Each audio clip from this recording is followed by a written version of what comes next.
Hey people, it's Nias talking.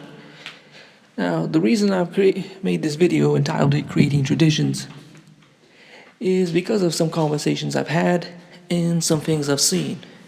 Now, it titles two aspects. Now, obviously I'm dealing with Tiwaniyans, Black Americans, and so people who follow me, I know I've created different ideas and concepts for Black Americans, like the name Tiwanian, which is because after having seen ADOS, I didn't like that, so I created Tiwanian after Yoruba, Tiwa, and Enyan, meaning my own people, and I've designed a flag for Black Americans, and you can see that in the background.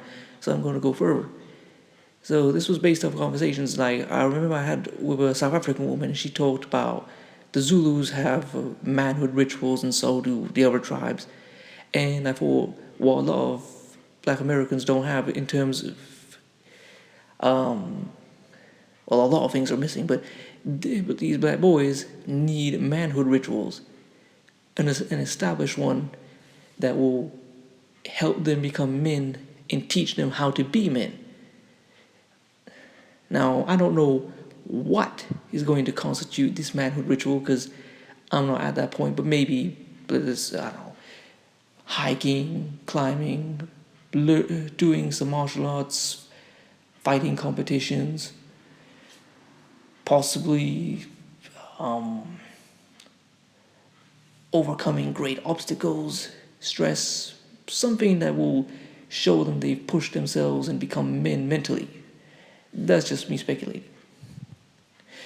And the other thing was to do with the idea of men having heirs. I talked to someone and he said he didn't have an heir, or he didn't have any children that he thought were worthwhile to have an heir. And I got inspired by two things. The Roman custom, which was that this is, I don't know if they have this in Italy now, but in the Roman custom, if you did not have a male heir, you would adopt an appropriate male. He would take your surname and he would become your adopted son, and he would be treated as your son. And this was quite common in Roman times, as well as in Japanese society. I remember watching a video about Admiral Yamamoto, and he was adopted into a family and taken on as the male heir. So that's another thing. I think this is a tradition that Tiwanian Black American men could make.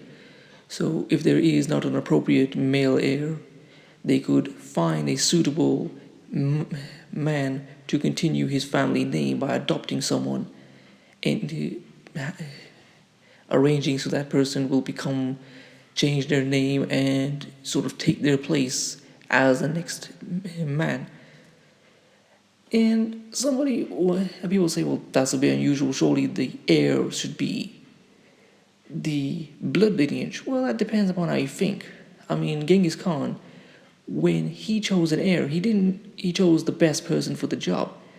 And if there are no suitable male heirs or no male heirs at all, why shouldn't you go out and find a suitable black man to be the new heir?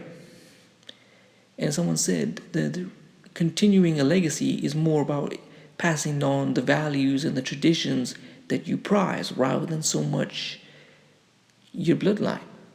And I thought, maybe is that not just as much of a passing down of a lineage? Who's to say that one is less important than the other? Anyway, I hope you've enjoyed this. Please comment, rate, share, and subscribe. Peace.